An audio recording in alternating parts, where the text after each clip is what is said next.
Be me. Suzanne, 42, Human Resources Director. Sitting in my office at 2 a.m., staring at old performance reviews I wrote, hands literally shaking as I read my own words from 5 years ago. Employee shows concerning patterns of mansplaining and microaggressions toward female colleagues. I wrote that about Marcus, a junior developer who literally just asked clarifying questions during meetings. Destroyed his career trajectory with one bullshit performance review. He was transferred to a dead-end position within months. What the actual fuck was wrong with me? Flashback to 2019, me, sitting in this same office. Marcus needs to understand that his communication style is problematic, I told his manager Sarah. He constantly interrupts women and talks over them in meetings. Except he didn't. I watched the meeting recordings tonight. He waited for people to finish, asked thoughtful questions, never once interrupted anyone. But I had already decided he was guilty of existing while male in my department. Sarah trusted my expertise on workplace dynamics. Marcus got written up for creating an uncomfortable environment for female employees. There were no complaints from female employees. I made that shit up entirely. Current me wants to scream at past me. What the hell were you thinking, you absolute psychopath? You ruined an innocent person's life because it made you feel important. You weaponized your position to satisfy some twisted power fantasy. But past me would have responded with her usual bullshit. I'm protecting women from systemic oppression, Suzanne. Sometimes you have to break a few eggs to make an omelet. Marcus represents everything wrong with male privilege in tech. God, I actually said that last one out loud to my assistant Jennifer. Thinking about David now, software engineer from 2020, brilliant guy, actually mentored female junior developers on his own time, but he made the fatal mistake of disagreeing with me during a diversity training session. I think we should focus on qualifications rather than demographics when hiring a coach, he said. Perfectly reasonable statement, delivered respectfully. But past me heard it as a direct attack on everything I stood for. David just revealed his true colors, I told myself that night. Classic example of someone who claims to support equality but undermines it when convenient. Started building a case against him immediately. Documented every single interaction David had with female coworkers. Twisted innocent conversations into evidence of bias. When he offered to help Jessica debug her code, I wrote it down as condescending behavior. When he suggested a different approach during a team meeting, I labeled it dismissive of women's ideas. Jessica literally thanked him for the help. The team meeting idea was objectively better than what they were doing. Didn't matter to me, I was on a fucking crusade. Spent 3 months building my case against David. He's exhibiting patterns of subtle discrimination, I told his director Kevin. Women on his team report feeling marginalized and undervalued, complete fabrication. I never spoke to any women on his team about David, but Kevin trusted me. I was the human resources director with specialized training in unconscious bias. David got transferred to a different team with a lower profile project. His promotion got delayed indefinitely. He eventually left the company for a position 2 levels below where he should have been. Current me is absolutely disgusted. You destroyed someone's career over a fucking diversity training comment. He was literally one of the good ones, helping women advance, and you crucified him. What kind of monster were you? Past me would have doubled down, though. The impact matters more than intent, Suzanne. David needed to learn that his privilege has consequences. Sometimes good people perpetuate harmful systems without realizing it. Actually wrote that last line in his performance review. Makes me physically sick to read it now. But the worst one was Tyler. God help me. Fresh graduate, 23 years old, excited about his first real job. Worked in our marketing automation department. Kid was eager, asked lots of questions, stayed late to learn new systems. Reminded me of myself when I started in human resources 15 years ago. Except Tyler had the audacity to be a straight white male. In my twisted worldview, that made him automatically guilty of something. Tyler made the mistake of being friendly with Rachel, the marketing coordinator. They'd grab coffee together, chat about work projects, typical office friendship. But I decided it was inappropriate. Tyler seems to be forming exclusionary relationships with female colleagues, I noted in my files. His behavior suggests he views women as potential romantic interests rather than professional equals. Rachel was fucking engaged to her longtime boyfriend. Tyler was gay, not that it should have mattered, but I didn't bother learning basic facts about people before destroying them. Started monitoring Tyler's interactions obsessively. When he complimented Rachel's presentation, I called it infantilizing praise. When he disagreed with her timeline estimate, I labeled it undermining female authority. When he brought donuts for the team, I wrote performative gestures to mask underlying bias. Everything this kid did got twisted into evidence of sexism. I was literally manufacturing discrimination cases out of thin air. The breaking point came during the holiday party planning committee. Tyler suggested having the party at a local brewery instead of the usual hotel conference room. It would be more relaxed and fun, he said. Rachel agreed, thought it was a great idea, but I saw it as Tyler pushing an agenda that excluded women. He's trying to create a boys' club atmosphere, I told myself. Alcohol-focused venues make women uncomfortable and give men more social power. Started typing up a formal complaint that same night. Tyler's suggestion demonstrates a fundamental lack of awareness about inclusive environments, I wrote. His preference for alcohol-centric venues suggests prioritization of male-coded social activities. This pattern indicates deeper issues with respect for diverse colleague needs. Sent it to his manager Bruce with a recommendation for immediate corrective action. Tyler got called into Bruce's office the next day, got lectured about sensitivity and inclusion for an hour. Kid walked out looking like someone had kicked his puppy.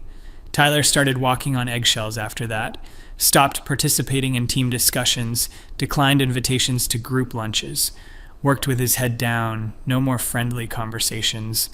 I told myself it was progress. He's finally learning to check his privilege, past me thought. Sometimes people need a wake-up call to examine their behavior. But, really, I had just terrorized an innocent young man into social isolation. Kid was probably developing anxiety about every workplace interaction. Final straw came 6 months later. Tyler was up for his first performance review and potential promotion. He'd done excellent work, exceeded all his metrics, got glowing feedback from clients, but I made sure his review included a note about interpersonal development needs. While Tyler demonstrates technical competence, he requires ongoing coaching regarding inclusive communication. His learning curve on cultural sensitivity has been slower than expected for someone in his position. Blocked his promotion with bureaucratic doublespeak and manufactured concerns. Tyler left the company 3 weeks later. Found out years later that Tyler struggled to get hired anywhere else. Word travels fast in our industry, especially negative references. Spent 8 months unemployed, had to move back with his parents. Eventually took a position way below his skill level just to pay bills, all because I decided his existence threatened my personal mission. I single-handedly derailed a young man's career over absolutely nothing. Sitting here now, reading through all my old files, found at least 12 other cases where I pulled similar shit. Alex, in accounting, who questioned our mandatory bias training schedule, got written up for resistance to diversity initiatives. James in product development, who mentioned his concern about hiring quotas, suddenly developed a pattern of insensitive comments in his file. Robert in customer service, who had the audacity to point out that our sexual harassment training was biased against men, got transferred to a department where he couldn't advance. Every single one of them was guilty of nothing but existing in my presence while male, and having opinions that didn't perfectly align with my ideological crusade. I was like a fucking Spanish inquisitor rooting out heretics, except the heresy was just being a normal person who didn't worship at the altar of my particular brand of feminism. Current me wants to grab past me by the shoulders and shake her. You absolute fucking maniac. These were real people with families and dreams. Marcus had a pregnant wife when you destroyed his career. David was supporting his disabled father. Tyler was paying off student loans and trying to build a life. You crushed human beings to feed your own ego. But past me would have had ready justifications. The system is rigged against women, Suzanne. Someone has to balance the scales. These men benefit from centuries of oppression. A little setback builds character. Change requires sacrifice, and privileged groups need to understand consequences. I'm fighting the good fight, even if individuals get hurt in the process. I actually said that last one to my friend Monica over drinks. She looked uncomfortable but didn't challenge me. Probably thought I was just passionate about justice. The power rush was intoxicating. I can admit that now. Being the person who decided careers, who could make or break someone's future. Having directors and managers defer to my expertise on workplace dynamics. Employees walking on eggshells around me, knowing I could end them with a few keystrokes. I convinced myself it was about creating a better workplace for women. Really, it was about feeling important, feeling feared, feeling in control. Used to love the moment when I'd call someone into my office for a conversation, watching their face change as I delivered my carefully crafted accusations. We've received some concerns about your communication style. Some colleagues feel uncomfortable with certain behaviors you've exhibited. This isn't disciplinary, but we want to address these issues before they escalate. Always vague enough to avoid legal challenges, but specific enough to terrify them. Watched grown men stumble over themselves apologizing for crimes they hadn't committed. The women in the office started treating me like some kind of feminist superhero. Suzanne really advocates for us, they'd say. She's not afraid to call out problematic behavior. Finally, someone who understands what we deal with. They had no idea I was manufacturing most of the problems I claim to solve. Creating hostile work environments and then positioning myself as the savior. Like an arsonist who wants praise for putting out fires.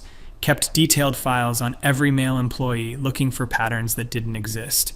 March 15th. Interrupted Maria during stand-up meeting, lasted 3 seconds. March 22nd, used phrase you guys when addressing mixed group. March 28th, offered unsolicited advice to Jennifer about project timeline. Weaponized normal human interactions into evidence of systematic bias. Turned everyday workplace communication into a minefield of potential violations. Started mandatory unconscious bias workshops where I could lecture captive audiences. Microaggressions may seem harmless, but they create cumulative psychological damage. Intent doesn't matter, only impact, so examine your assumptions. Men need to step back and amplify women's voices instead of dominating conversations. Watching uncomfortable male faces as I delivered my sermons, they knew disagreeing meant becoming my next target. Created an atmosphere of fear disguised as enlightenment. Current me is absolutely horrified by past me's thought processes. You turned the workplace into your personal ideological battleground. You abused your authority to punish people for thought crimes. You were supposed to protect employees, not terrorize them. What the hell happened to basic human decency? Past me would have gotten defensive. I was correcting historical imbalances, Suzanne. Comfortable people don't change. Sometimes pressure is necessary. These men needed to understand what women face every day. My methods might seem harsh, but systemic change requires strong action. God, the rationalizations I created to justify my behavior, convinced myself I was fighting some noble war against oppression. The breaking point came last month when Marcus contacted me directly. Email subject line, following up on 2019 performance review. My blood went cold when I saw his name in my inbox. Spent 20 minutes staring at it before opening. Hi, Suzanne. I hope you're well. I wanted to reach out about the feedback I received during my time at the company. I've been working with a career coach to improve my communication style, but I'm struggling to understand what specific behaviors were problematic. Could we schedule a brief call to discuss? I want to make sure I don't repeat these mistakes in my current role. Read that email 15 times. Marcus had spent 3 years thinking he was genuinely a bad person, working with a coach, analyzing his behavior, trying to fix problems that never existed, carrying guilt and self-doubt because I convinced him he was harmful to his colleagues. Current me started crying right there at my desk. Oh my fucking God, what have you done? This man has been torturing himself because of your lies. He's questioning every interaction, every word, because you convinced him he's dangerous. Couldn't bring myself to respond to Marcus immediately. Spent days crafting and deleting replies. How do you tell someone their entire crisis of confidence is based on fabrications? Sorry, Marcus, I made everything up because I'm a sociopathic, power-hungry monster. Actually, you were fine. I just needed someone to destroy that week. Those female colleagues who complained, yeah, that never happened. Finally wrote back asking to meet in person. Told him I'd drive to his city, anywhere he felt comfortable. Met Marcus at a coffee shop downtown. He looked older, more cautious, like someone who'd been burned. Started explaining how he'd been working on his communication issues, taking workshops on active listening and inclusive language, practicing conversations with his wife to avoid mansplaining, self-monitoring every workplace interaction for signs of bias. My heart was breaking listening to this earnest man describe his self-improvement journey that was completely fucking unnecessary. Marcus, I interrupted him, I need to tell you something important. The feedback you received in 2019, it wasn't accurate. Watched his face change from confusion to shock to anger. Explained how I had fabricated the complaints, twisted innocent interactions, manufactured evidence. Told him about my power complex, my ideological obsession, my complete abuse of authority. He sat there speechless for probably 5 minutes, then asked the question I was dreading. Why? Because I felt powerful, I admitted. Because I could, and it made me feel important and righteous. Because I convinced myself that hurting individual men was justified to advance women collectively. Because I was a fucking monster who got off on controlling people's lives. Marcus stared at me like I was speaking a foreign language. You destroyed my confidence for 3 years because it felt good. I questioned everything about myself, my marriage, my relationships with female friends. I thought I was this terrible person who made women uncomfortable just by existing. Watching Marcus process this information was devastating. Saw him cycle through disbelief, rage, grief, and back to rage. Do you have any idea what you put me through? He asked, voice shaking, hands clenched into fists. The therapy sessions, the self-doubt, the constant anxiety about saying the wrong thing. My wife thought I was having a breakdown because I kept apologizing for normal conversations. Current me wanted to crawl under the table and disappear. Past me had created lasting psychological damage over absolutely nothing. Told Marcus about the others, David, Tyler, Alex, James, Robert. Explained how I'd built a system of manufactured persecution. Used my position to feed personal power fantasies disguised as social justice. Turned human resources into my personal weapon against anyone who didn't conform to my ideology. He listened with growing horror. How many people? He asked. How many lives did you fuck up for your entertainment? Couldn't give him an exact number, but it was dozens over 5 years. Current me arguing with past me all the way home. You're a fucking sociopath. Normal people don't destroy innocence for fun. Those weren't privileged oppressors. They were just regular working people. You had every advantage, education, position, authority, and used it to hurt people. What kind of twisted feminist destroys men who actually respect women? Past me would have kept defending herself. The patriarchy doesn't dismantle itself, Suzanne. Sometimes you have to take action. Those men needed to understand their privilege and learn from consequences. Individual discomfort is less important than systemic change. I was fighting for every woman who's been silenced or marginalized. Someone has to hold men accountable for centuries of oppression. The mental gymnastics I performed to justify psychological abuse were Olympic level. Spent the next week reaching out to everyone I could find. David now works at a startup making 60% of what he should be earning. Tyler eventually found success, but it took years to rebuild his confidence. Alex transferred to a different industry entirely after our company blacklisted him. James moved across the country for a fresh start. Robert developed clinical anxiety and still sees a therapist. My feminist activism left a trail of genuine human wreckage. Meeting each of them was like getting punched in the stomach repeatedly. David. I started questioning whether I actually belonged in tech. Tyler. I didn't. Speak up in meetings for 2 years after leaving. Alex. My family thought I'd done something terrible because I wouldn't explain why I changed careers. James. I recorded conversations with female coworkers to protect myself. Robert. I still get panic attacks during human resources meetings. Every conversation drove home how completely I'd fucked up their lives. Current me wants to scream at past me until my throat bleeds. Look at what you did. Look at the actual human cost of your little power trip. These weren't statistics or theoretical oppressors. They were real people with feelings and families and dreams. You turned into everything you claim to hate, an abuser hiding behind ideology. You're not a feminist, you're a fucking terrorist. Past me would have rationalized even this. Change is uncomfortable, Suzanne. Revolution requires sacrifice. These men learned valuable lessons about privilege and accountability. Their temporary discomfort helped create space for women to thrive. Someone has to be willing to make hard choices for the greater good. I was fighting systemic oppression the only way the system understands. Amazing how I convinced myself that sadistic cruelty was actually noble activism. Spent months trying to make amends, writing recommendation letters, making phone calls, contacted former managers to explain the truth about fabricated reviews, paid for Tyler's therapy sessions for 6 months, helped Marcus negotiate a better position with his current employer, donated to organizations that actually help people instead of destroying them, knowing that nothing I do can fully repair the damage I caused. Can't give someone back 3 years of self-doubt and anxiety. The worst part is realizing how completely unnecessary it all was. The women at our company were doing fine without my protection. They were capable, successful, respected professionals who didn't need me to manufacture persecution. My crusade solved problems that didn't exist and created real trauma in the process, turned allies into enemies and gave actual sexists ammunition to dismiss legitimate concerns.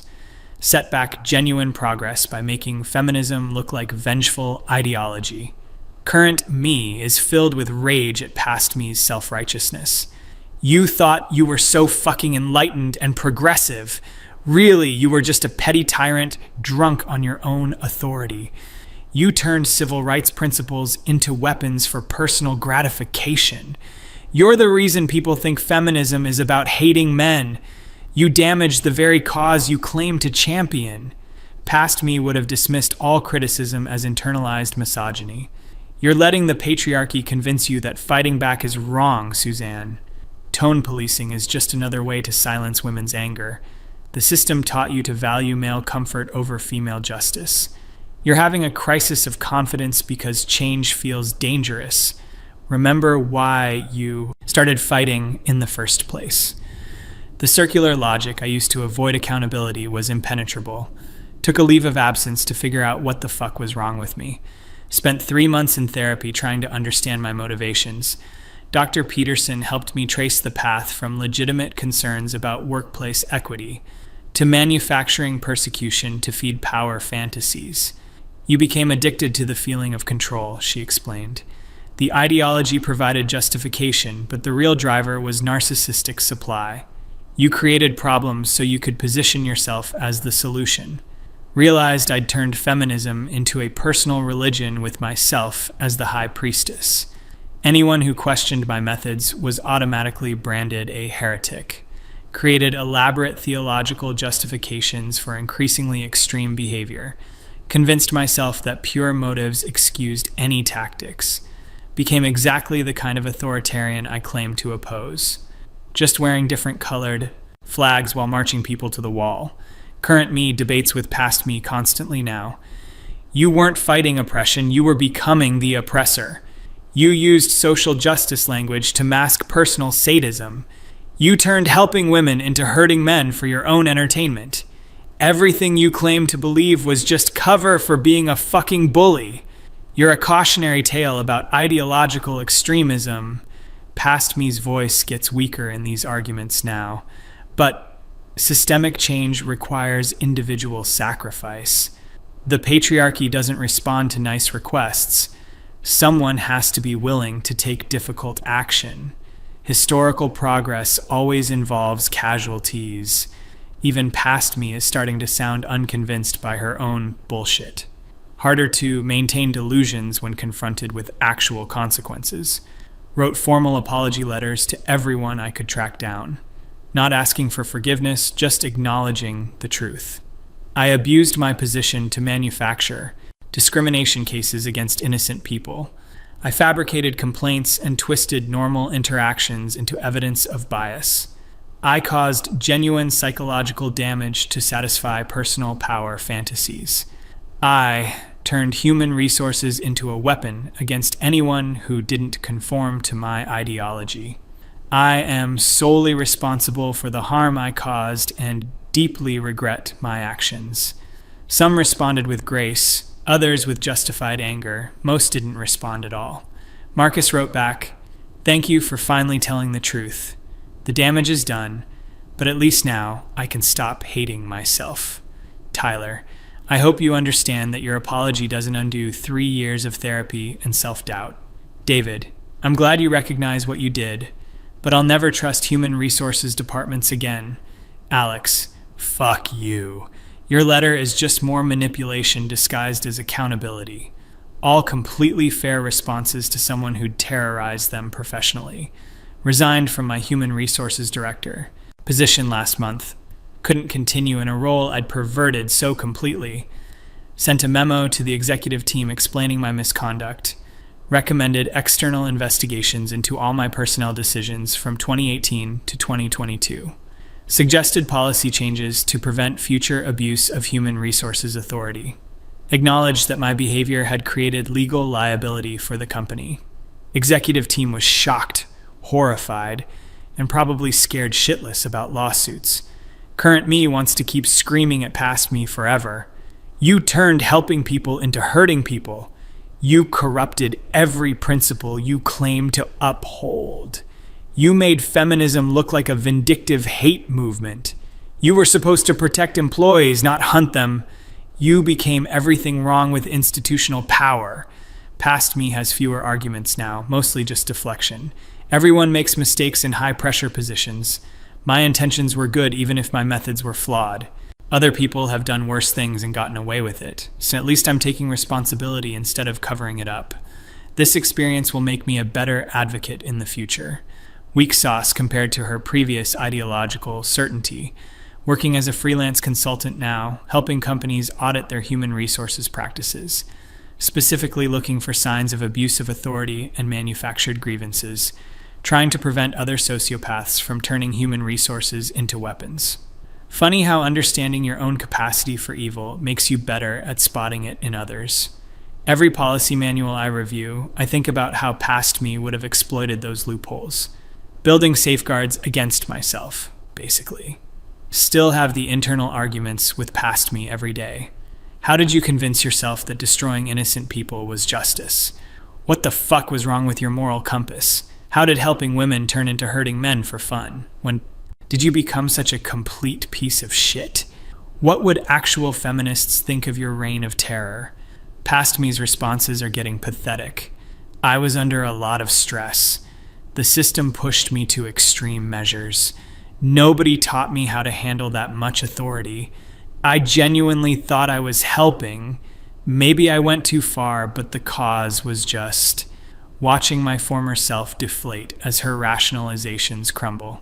The truth is simpler and more horrifying than any ideology. I became addicted to the power to destroy people's lives. Feminism was just the costume I wore while indulging sadistic impulses. Convinced myself that targeting men made the cruelty virtuous. Turned legitimate social concerns into cover for personal pathology. Became a monster while believing I was a hero.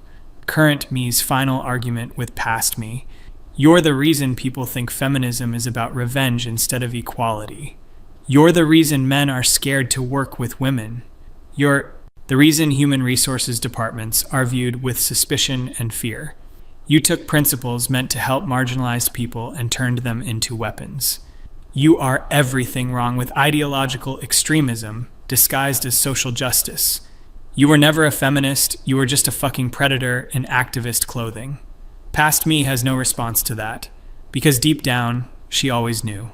The ideology was just permission to do what she wanted to do anyway. Hurt people, control people, make people fear her. Feminism was convenient because it provided moral cover for immoral behavior. But any ideology would have worked.